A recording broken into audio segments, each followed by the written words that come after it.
Breaking news చూస్తున్నాం. అల్లూరి జిల్లా పాడేరులో కలకలం రేపిన పాస్టర్ ఎపిసోడ్ అంతా కూడా మనందరికీ తెలుసు. బిగ్ టీవీ సైతం దీనికి సంబంధించి పొద్దున నుండి ప్రసారం చేస్తూనే ఉంది. సోషల్ మీడియాలో వైరల్ అయింది ఆయనపై దాడి వీడియోస్. అయితే ఆ దాడి వీడియోస్ వెనుకున్న అసలు నిజాలను మాత్రం పోలీసులు బట్టబయలు చేశారు. ఇప్పుడు కడపకు చెందిన భరోసా పార్టీ అధ్యక్షుడిగా చెప్పుకునే పాస్టర్ అభినయ్ దర్శన్ తన అనుచరులతో కలిసి ఆడిన ఒక పెద్ద మైండ్ గేమ్ గా పోలీసులు దీన్ని నిర్ధారించారు. అయితే నిన్న మధ్యాహ్నం పాడేరు నియోజకవర్గం జీకే వీధి మండలం చింతపల్లి సబ్ డివిజన్ పరిధిలోని అటవీ ప్రాంతంలో ఈ హైడ్రామా మొత్తం కూడా చోటు చేసుకుంది. కొందరు వ్యక్తులు కారుపై రాళ్లతో దాడి చేసినట్టు, పాస్టర్ను చంపేసేందుకు ప్రయత్నించినట్లు ఒక వీడియోను చిత్రీకరించి సోషల్ మీడియాలో రిలీజ్ చేశారు. అయితే స్వయంగా అడ్లూరి జిల్లా ఎస్పీ పర్యవేక్షణలో జరిగిన లోతైన దర్యాప్తులో ఇదంతా కూడా ముందస్తు నుండి వేసుకున్న ఒక ప్లాన్ ప్రకారం జరిగిన అటాక్ డ్రామా అని ఇప్పుడు తేలింది.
స్క్రీన్ మీద మీరు చూస్తున్న విజువల్స్ ఏవైతే ఉన్నాయో ఇవన్నీ కూడా దాడి జరిగిన రోజు విజువల్స్. ఇమీడియట్ గా అక్కడ నుండి పాస్టర్ ను హాస్పిటల్ కి తరలించారు. అయితే అసలు దాడి ఎలా జరిగింది, తనపై ఎందుకు దాడి చేశారు అనేది పాస్టర్ తనకి తాను స్వయంగా హాస్పిటల్ బెడ్ మీద నుండి మాట్లాడారు. అసలు ఆ రోజు ఆయన ఏమన్నారో ఒకసారి విందాం.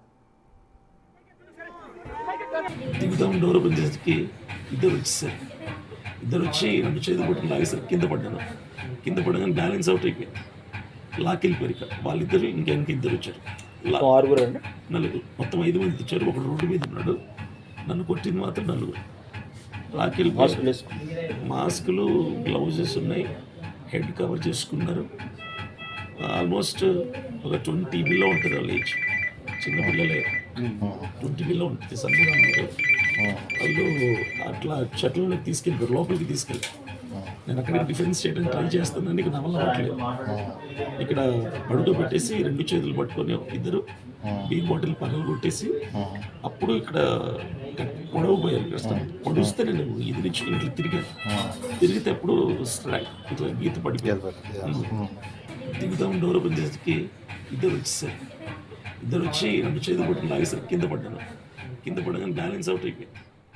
లాకెళ్ళిపోయారు. విన్నారు కదా, పాస్టర్ స్వయంగా అటాక్ ఎలా జరిగింది అనేది ఆయన వివరించారు. అయితే అసలు అటాక్ ఎందుకు జరిగింది, అది కూడా ఆ ప్లేస్ లోనే ఎందుకు జరిగింది అనేది కూడా అదే రోజు ఆయన మాట్లాడారు. ఆయన ఏమన్నారో మళ్ళీ విందాం. ఒక 20 బిలో ఉంటుంది. కానీ లాస్ట్ 1 వీక్ నుంచి నీరుతోటపాలెం గ్రామంలో నేను అడుగుపెట్టిన తర్వాత నీటి సమస్య, 40 సంవత్సరాలుగా నీళ్లు లేవు, కిలోమీటర్ కిందికి వెళ్ళి నీళ్ళు బిందెలతో మోసుకుంటున్నారు అని చెప్పి ఒక వీడియో, ఒక వ్లాగ్ చేశాను. గ్రౌండ్ రిపోర్ట్ తీసి దాని గురించి మాట్లాడి ఆ వినతి పత్రాన్ని, మెమరాండంని ఎంపీడీఓ గారికి ఇవ్వడం జరిగింది. ఇస్తే అప్పుడు నెక్స్ట్ డేనే నీరుతోటపాలెం నుంచి నువ్వు బయటికి వెళ్తావా, చంపేయమంటావా అని అది రికార్డింగ్ కూడా నేను యూట్యూబ్లో పెట్టాను. మా ఎమ్మెల్యే నువ్వు చెడ్డ చేస్తున్నావు, నేను చంపేస్తాం, సుపారిస్తామని చెప్పి వార్నింగ్ వచ్చింది. అక్కడ స్టార్ట్ అయింది. అంటే పాదయాత్రకు స్టార్ట్ అవ్వలేదు వ్యతిరేకత, సమస్యల్ని బయటికి తిట్టడం మొదలు పెట్టాక స్టార్ట్ అయింది. కానీ లాస్ట్ 1 వీక్ నుంచి నీరుతోటపాలెం గ్రామంలో నేను అడుగుపెట్టిన తర్వాత నీటి సమస్య, 40 సంవత్సరాలుగా నీళ్లు లేవు, కిలోమీటర్ కిందికి వెళ్ళి నీళ్ళు బిందెలతో మోసుకుంటున్నారు అని చెప్పి ఒక వీడియో, ఒక వ్లాగ్ చేశాను. గ్రౌండ్ రిపోర్ట్ తీసి దాని గురించి మాట్లాడి ఆ వినతి పత్రాన్ని, మెమరాండంని ఎంపీడీఓ గారికి ఇవ్వడం జరిగింది. ఇస్తే అప్పుడు నెక్స్ట్ డేనే నీరుతోటపాలెం నుంచి నువ్వు బయటికి వెళ్తావా, చంపేయమంటావా అని అది రికార్డింగ్ కూడా నేను యూట్యూబ్లో పెట్టాను. మా ఎమ్మెల్యే నువ్వు చెడ్డ చేస్తున్నావు, నేను చంపేస్తాం, సుపారీస్తామని చెప్పి వార్నింగ్ వచ్చింది. అక్కడ స్టార్ట్ అయింది. అంటే పాదయాత్రకు స్టార్ట్ అవ్వలేదు వ్యతిరేకత, సమస్యల్ని బయటికి తిట్టం మొదలుపెట్టాక స్టార్ట్ అయింది. కానీ లాస్ట్ 1 వీక్ నుంచి నీరుతోటపాలెం గ్రామంలో నేను అడుగుపెట్టిన తర్వాత నీటి సమస్య, 40 సంవత్సరాలుగా నీళ్లు లేవు, కిలోమీటర్ కిందికి వెళ్ళి నీళ్ళు బిందెలతో సో మొత్తానికి అక్కడ ఆ గ్రామంలో నీటి సమస్య ఉంది. ఆ నీటి సమస్యకు సంబంధించి మాట్లాడడానికి పాదయాత్ర స్టార్ట్ చేశాను. అనంతరం కూడా వినతి పత్రాన్ని అందించే ప్రయత్నం చేశాను. అక్కడ నుండి బ్లాక్ మెయిల్స్ అనేవి స్టార్ట్ అయ్యాయంటూ కూడా ఆ పాస్టర్ ఆయన చెప్తున్నారు. అయితే అసలు ఆ దాడి విజువల్స్ని సైతం మనం ఒకసారి స్క్రీన్లో చూద్దాం. ఎక్స్క్లూజివ్గా ప్రెసెంట్ మీకు బిగ్ టీవీ స్క్రీన్లో అక్కడ కనిపిస్తున్నాయి. ఏ రకంగా ఆయనపై దాడి జరిగిందో, ఆయన ఎలా దాడి జరిగింది అనేది కూడా ఆయన ప్రస్తావించారు.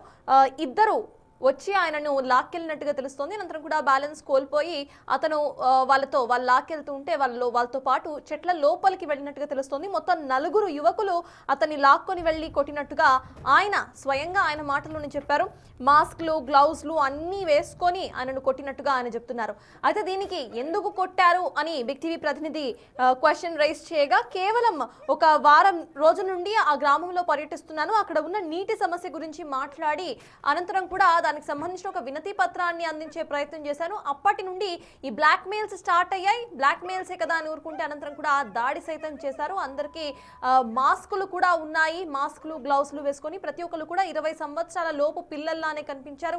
వాళ్ళు 4 కలిసి నన్ను చెట్ల లోపలికి తీసుకువెళ్ళి బియర్ బాటిల్స్ తో దాడి చేసినట్టుగా పాస్టర్ చెప్పుకొచ్చారు. ఇక విజువల్స్ లో చూస్తున్నాము, ఆయనపై దాడి జరిగిన అనంతరం కూడా అక్కడ స్థానికులు అందరూ కూడా తనను ఎత్తుకొని వెళ్లే విజువల్స్ ని సైతం మనం స్క్రీన్ లో చూస్తున్నాం. అక్కడ కొంతమంది ఏడుస్తున్న సీన్స్ కూడా మీరు స్క్రీన్ లో చూస్తున్నారు. Silent silent silent silent silent అయ్యగారిని ఎత్తకరండి, సార్ని ఎత్తకరండి, ఎడకారు సార్ ఎత్తండి, సార్ని ఎత్తండి, కారులోకి ఎత్తండి. సైలెంట్ సైలెంట్ అమ్మా, కారు ఏమైంది?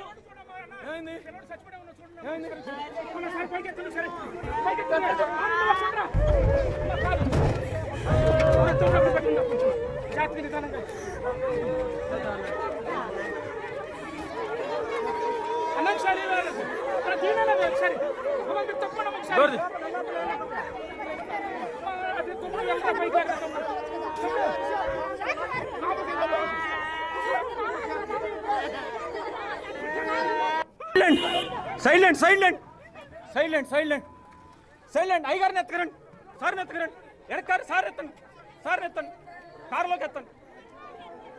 సైలెంట్ సైలెంట్ అమ్మా, కారు